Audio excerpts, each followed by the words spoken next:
Olá, boa noite. Está começando o Telecâmara. Confira agora as notícias e acontecimentos do Poder Legislativo de Bagé. A Câmara realizou nesta segunda-feira sessão ordinária. Confira. Os vereadores aprovaram o requerimento de autoria da Comissão de Educação e Direitos Humanos, que convoca o servidor Lourenço Laorgue para prestar informações sobre suas funções e a respeito das denúncias de ter desrespeitado os funcionários da Prefeitura em greve. Após sofrerem pedidos de vistas pelas bancadas do PP, PTB e PRB, voltam a tramitar em primeira discussão os projetos do Executivo, que estabelecem abertura de crédito no valor de R$ 235 mil para serviço de convivência e fortalecimento de vínculos, R$ 180 mil para residência inclusiva e R$ 41 mil para o programa de requalificação de unidade básica de saúde. Tramitam em segunda discussão os projetos de autoria do Poder Executivo, que estabelecem as contribuições mensais e suplementares para o regime de previdência social dos servidores públicos municipais, fundamentais para o Fundo de Pensão e Aposentadoria do Servidor, o FUNPAS. As propostas deverão ser votadas na próxima sessão, quinta-feira. Foi adiada pelos vereadores a votação dos projetos complementares 213 e 204 do Executivo, que propõem a doação com encargos e cláusulas de reversão de imóvel à Federação Nacional das Entidades Habitacionais dos Empregados dos Correios, Telégrafos e similares. A proposta deve voltar ao plenário após 5 dias. A reprise da sessão ordinária desta quinta-feira, na íntegra, você confere logo após o programa Pode Virar Lei. CPI do Parque do Gaúcho quer ouvir novos depoimentos para dar continuidade às investigações. A Comissão Parlamentar de Inquérito, que investiga possíveis irregularidades no Parque do Gaúcho e nos convênios da Prefeitura, realizou sua última reunião na quinta-feira, dia 5, de portas fechadas. A expectativa era de que viessem depor o prefeito Dudu Colombo, Jorge Abut, o Liquinho, coordenador e outros funcionários do parque. Porém, o não comparecimento de nenhum dos convocados adiou os próximos rumos da CPI. O relator da comissão explicou as prováveis consequências e o próximo passo a ser dado se os citados continuarem não atendendo às convocações. Caso não haja o comparecimento deles nessa extraordinária, sendo que já foram convocados, agora estão sendo reconvocados, então juridicamente depois nós vamos ver quais são os meios cabíveis legais que nós temos de conduzi-los até essa casa. Até então nós estamos uma maneira ética, educada, moral, convidando, convocando a comparecer. E não atendendo nenhuma dessa solicitação, então nós vamos recorrer ao nosso jurídico para que possamos ver quais são as medidas, os meios que nós podemos usar para conduzi-los aqui para prestar esclarecimentos. A próxima reunião da CPI do Parque do Gaúcho acontecerá extraordinariamente no dia 13 de junho e ouvirá o total de 13 pessoas. Entre alguns responsáveis e funcionários pelo parque, ainda contará também com a declaração do diretor da produtora Panda Filmes, Beto Rodrigues, depoimento que deve contestar a oitiva do produtor cultural Mauro Moreira, que em depoimento à comissão apontou várias irregularidades no parque. Atraso nas obras de pavimentação da estrada Bagé-Lavras gera novos protestos. As obras de asfaltamento da RSC 473, que liga os municípios de Lavras do Sul e Bagé, teriam previsão para serem retomadas no início da primeira quinzena de maio.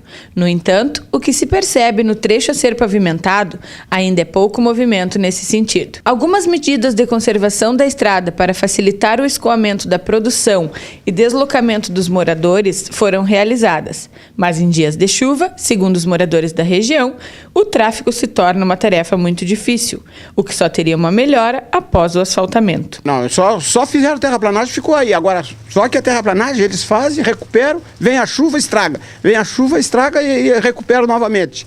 Então não adianta, é o dinheiro que estão colocando fora, né? A gente está pagando imposto praticamente para nada. Quando chove não dá para andar em cima dela, só na estrada velha, que está firme, a outra estrada atola e derrapa. O pessoal andou caindo até uma viatura esse dia, ele não...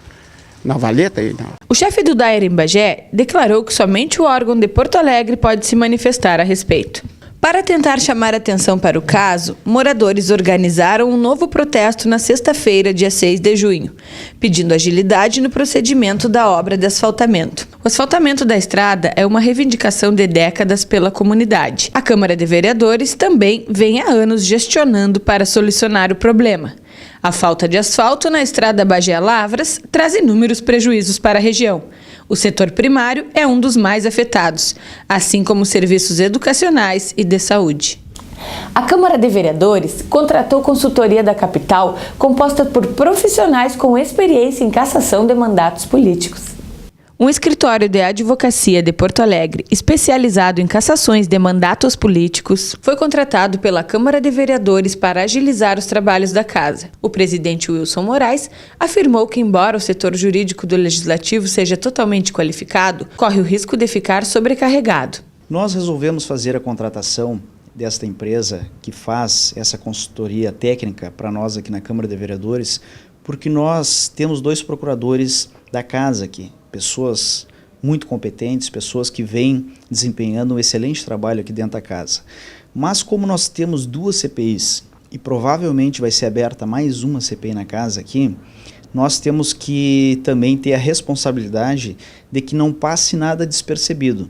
Os 2 procuradores, eles têm que dar atendimento em todos os projetos aqui da Casa Legislativa, têm que dar parecer para todos os vereadores que solicitam eles. Então daqui um pouquinho nós estaríamos sobrecarregando esses 2 procuradores e daqui um pouquinho nós poderíamos ficar com o trabalho das CPIs prejudicada. Ou daqui um pouquinho nós poderíamos destinar eles exclusivamente para CPIs, os procuradores, e ia desatender os vereadores. O presidente destacou ainda a importância de uma consultoria exclusiva para as comissões. Então a gente não pode deixar que aconteça erros nessas CPIs. Por isso que nós contratamos esta empresa, que é uma empresa que está à frente dela, Dr. Moacir Sasso de Cristo, que é um advogado com muita experiência em CPIs.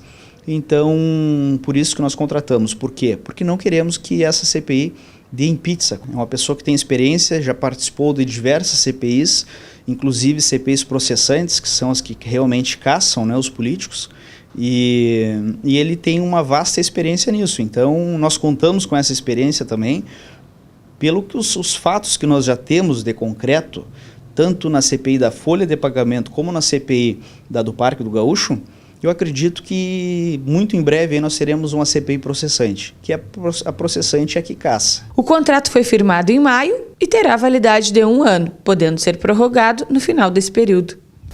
O plenário Lígia Almeida sediou o processo de participação da comunidade no destino do orçamento público. As localidades integrantes da região de Bagé participaram nesta terça-feira de mais uma edição das plenárias do Orçamento Participativo. A Câmara de Vereadores cedeu espaço para que um grande ato de democracia fosse exercido no local. O plebiscito do governo estadual, que permite aos cidadãos influenciar ou decidir sobre os orçamentos públicos através de processos da participação da comunidade, é a chance da sociedade civil participar ativamente na escolha das prioridades no investimento do dinheiro público. Em Bagé e região, o procedimento é aplicado anualmente. A pessoa pode votar e escolher essas demandas, as demandas que preferirem, de sua preferência, que estão dentro da cédula elencada. Nós temos 13 demandas escritas, que são as prioritárias e estruturantes. Pode escolher 4 prioritárias e 2 estruturantes. Está muito boa a votação aqui, está dentro da expectativa. A presidente do Conselho Municipal de Desenvolvimento também comentou sobre a participação das entidades que pretendem ser beneficiadas com o pleito. Nós temos várias entidades. Esse ano nós tivemos 16 entidades inscritas, né?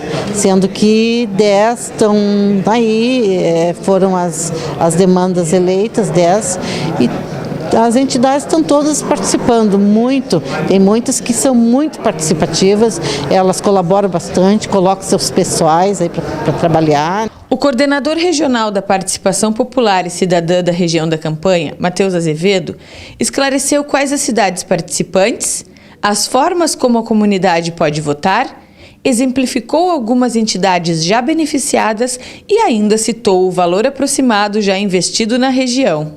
Além do município de Bagé, contempla os municípios de Dom Pedrito, Aceguá, Ulha Negra, Candiota, Lavras e Caçapava do Sul. Bagé e nos outros 6 municípios da região da campanha, se nós somarmos pontos de votação pela internet, urnas fixas e itinerantes, e pontos de votação fixos e itinerantes online, nós temos mais de 300 pontos de votação pela internet.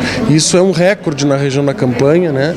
E isso se dá uma política, uma orientação do governo do estado e do Fórum dos Coredes, que é de facilitar ao máximo a participação do cidadão, né? Se tiver uma urna na porta da minha casa, seja ela eletrônica ou fixa, presencial, e eu não quiser votar, bom, é um direito que me assiste, mas o Estado, os conselhos e os atores sociais terão disponibilizado um ponto de fácil acesso ao cidadão. É esse o nosso interesse, facilitar cada vez mais o acesso ao cidadão. Nós temos várias conquistas, né, oriundas da consulta popular, são viaturas para a Brigada Militar, equipamentos para a Brigada Militar, para a Polícia Civil, para o Corpo de Bombeiros, caminhão para o Corpo de Bombeiros, reforma de quartéis, para a saúde também, veículos, equipamentos para os hospitais, para as unidades básicas, né, na área da cidadania, na área da educação, enfim, poderia enumerar várias áreas. Já foi investido aqui na região só da consulta popular desde 2011 aproximadamente 7 milhões. Matheus também explanou sobre as etapas de negociação direta com o governo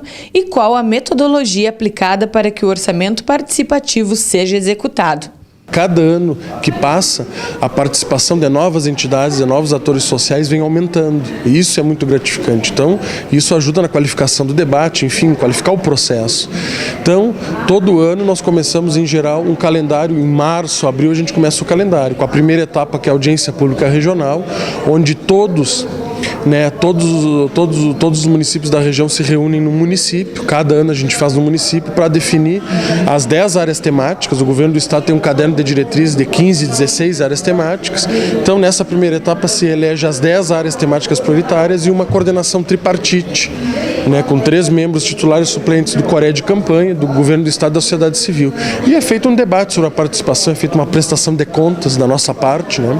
A segunda etapa são as assembleias municipais, onde todos os municípios realizam assembleias municipais, são elencadas até 10 projetos prioritários, né, que tem que estar linkado com as áreas temáticas eleitas na primeira etapa, e são eleitos os delegados. A cada 30 participantes se elege um delegado.